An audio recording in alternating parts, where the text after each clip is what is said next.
I'll own up, I'm a virtual reality evangelist. And today, I'd like to talk a little bit about our future. But before we get started, I would like to show you a short video. Let's see if you remember this. Oh, no,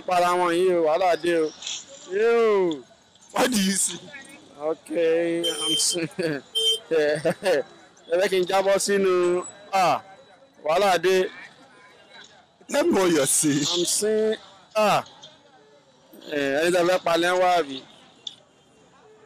What exactly are you saying? Tell me.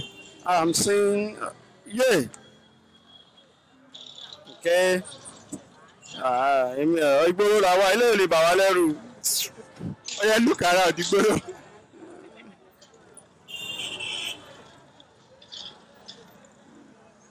Look up, look down. Èmi máa bẹ́ lélẹ́yìí, èmi lè fò. Look up and look down. Àwọn ọmọ bá mẹ́sìkò lè gbé lè fún àwa ti há ìjọ lè lọ. Ọlọ́run. What are you saying? What are you saying exactly? Wọ́n ṣáà máa blú ara wọn lọ báyìí. Ilé ò lè kàn wá. Láyé. Ó yá ìwọ lọ báyìí, ìwọ lọ báyìí. I'm saying, is this helicopter or something that is shooting like this? I mean, what? Helicopter is shubu. I'm seeing like houses. Where are you? Jesus Christ! Oh, I want to fall. You won't fall. Where are you?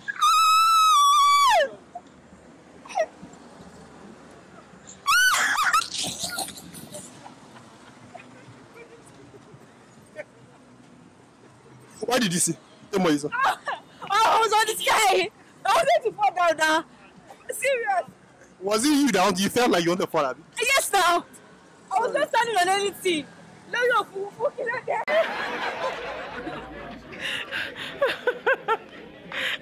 So, what is it that could elicit such reactions from the people on the streets of Lagos? What is this virtual reality? Or VR, as it's more popularly known. Well, VR is one of the school of extended reality technologies like augmented reality. You might remember the game Pokemon Go, or mixed reality.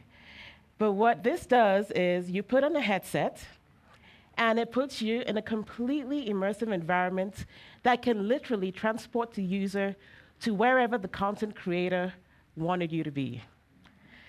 So, I'll give you an example. We're here at TEDxYaba together. Let's say you had somebody who couldn't be here today and you wanted them to get the feel of what you're having here today. You could take a photograph with a 360 camera, a 360 photo, or you could do 360 video. They would put on that headset, and when they look up, they'll see what you see when you look up, what you see when you look behind you, when you see what you see when you look down. A completely immersive 360 environment. Now, VR, I mean, we've been hearing a lot about it. Shaya mentioned exponential technologies, and in the last 3 or 4 years, a lot has been made about this technology coming into its own. And that has happened because of the advances in mobile technology. Because when you think about it, VR has actually been around for over 50 years. Now, 50 years ago, it was used by institutions like NASA and the United States Air Force. But the experiences that you could have then for several $1 million and a room full of equipment, you can have today for give or take $1,000. And the kind of headsets that you saw in the video. Virtual reality, a technology that I believe has the potential to completely transform the lives of everybody here. Now, I've talked about creating content using things like a 360 camera, right? You can do a 360 photograph or 360 video, but you can also create computer-generated content for VR. And alongside that, there are a number of great tools that are available as VR apps currently that allow people to literally create masterpieces. And I want to show you a quick video from our lab with one of our developers trying to create content. Now, it's not quite at the masterpiece level, But what's exciting about this tool, which is called Google Tilt Brush, is that it's something being used by artists all over the world. And they're doing everything from creating amazing outfits that you can literally step into in the virtual world to, building houses or creating entirely new worlds that you can populate and animate. And as you can see, as he goes through the different possibilities there are a range of brushes that you can use, different strokes, different colors.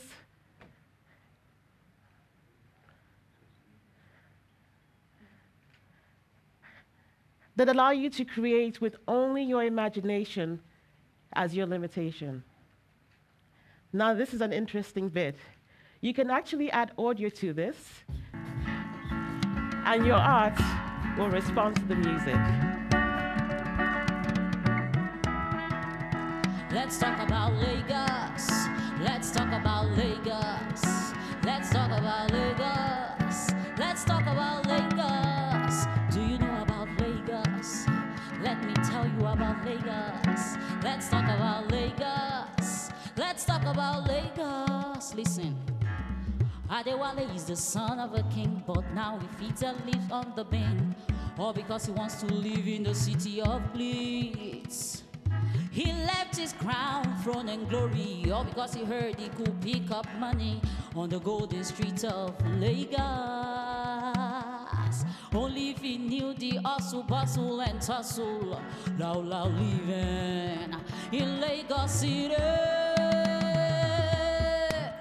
The hold up now, bumper to bumper. You go waka under the sunny tire. Money leko ile. The hold up now, bumper to bumper. You go waka under the sunny tire. Leko ile. Thank you. So welcome TEDxYaba to virtual reality. Okay, so we've talked a little bit about virtual reality and its history, and I mentioned things like the United States Air Force and NASA. And, you could be forgiven for thinking, what exactly does virtual reality have to do with Nigeria? Certainly, I've heard that a lot. We've had people come to the lab and go, wait, people are doing VR in Nigeria? Why? Of all the questions to ask, let me show you why. Last year, we had a virtual reality hackathon. It was the first one here, and incidentally, it also happened to be the first one on the African continent.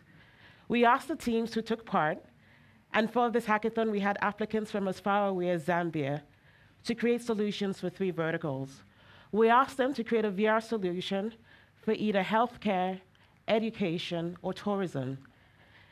And we selected these 3 sectors because we believe that they are the ones that have the greatest potential for immediate significant impact in our local communities. Because that's what we believe, that virtual reality is a technology or tool that we can use to create solutions for ourselves. Now, the picture that you see on your left is the team that won the hackathon. They created an experience called Learn, which allows you to learn how to code in a virtual environment using hand gestures. Initial research from VR has told us that it can enhance learning, so much so that retention after learning with virtual reality is increased by a factor of 3. But, coding, hand gestures, this might all seem fairly remote. Let's take a look closer home. Does anybody have any idea what these numbers represent? The first number, 263 million, according to a UNESCO report in 2014, that was the number of children who were out of school in the world.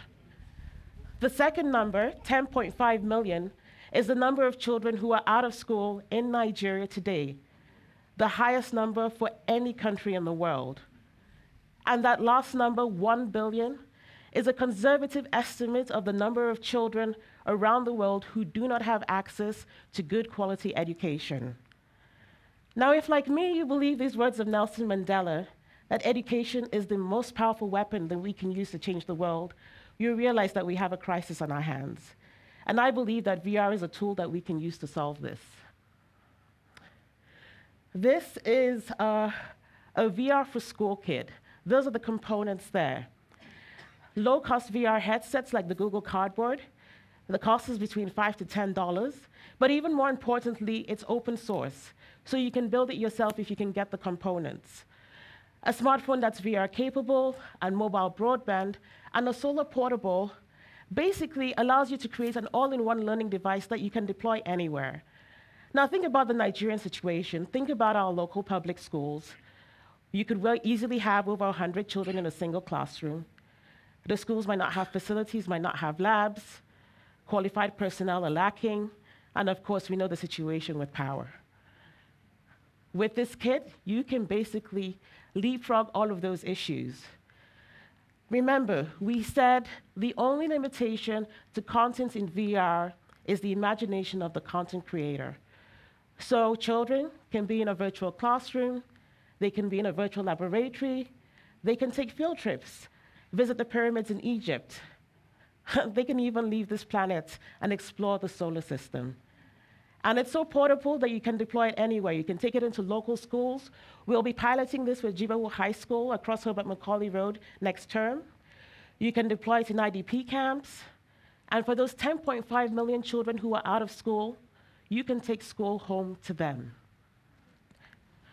Another example of where VR is having impact today, healthcare. Now, around the world, a lot is being made about VR being used for medical training, and it's really helping advance the skills of people who are not able to do high-risk procedures as part of their everyday training. It's giving people access to the operating theaters of highly skilled surgeons thousands of miles away from them. But it's also being used for therapeutic purposes. VR is being used for things like treating phobias, alleviating pain, even enhancing mobility for people who have been paralyzed. Here in Nigeria, I'm proud to tell you about my friend Tokes, who runs a consultancy that looks after kids who are autistic. Now, she is using VR to think about ways in which she can scale her practice for providing therapy to these children across a greater range in Nigeria, and possibly even across the region. Alongside that, she is also using VR to get people to understand and engage better with people who are autistic. There's an experience for the Google Cardboard, which is a sensory overload. Now, when you put it on, you're in a public space, say a mall, and you are exposed to the same sensations in the same magnitude that somebody who's autistic would be. So the intensity of flashing lights, the stress and noise of everyday sounds, the speed of movement around you and how that might disorientate. And with that, people are starting to understand a mental health condition that people were previously afraid of, people were concerned about. So, healthcare, education, some of the many ways in which VR can have impact. One thing I did want to say is you might have noticed that in the slide with the hackathon, you only saw men, which I considered a problem last year. But I'm very excited to say that we are progressing significantly. And this year, we're seeing a lot of women come into the VR space, one of which is Blessing, who's sitting over here. Blessing, give us a wave. And she's recently started the Audacity VR Nano degree, which, if you know about Audacity, is probably one of the leading industry-recognized qualifications in technology today, as is Rukayat, the lady to her left there. And then finally, I wanted to mention Jumoke Sanwo, who is the lady in the middle of the bottom row of pictures, who was recently in South Africa on a one-week interactive storytelling course focused on virtual reality. Okay, so I've talked about VR, I've talked about some of what it might do today, but I'd like you to think of something for 1 minute. Think about the fact that 10 years ago, we did not have Android, we didn't have WhatsApp, and we didn't have Uber. And then take 5 seconds to think about what the world might be like in 10 years' time. What would exist? Think about the possibilities with technologies like virtual reality, augmented reality, artificial intelligence, and when all of those come together, what will your Lagos look like? But I believe very much that whatever future we'll create will be driven by the words of Dangote down there. The only way to move Africa forward is for people like us to take very bold moves. Which brings me to this final slide. The future is yours to create what will you do? Thank you.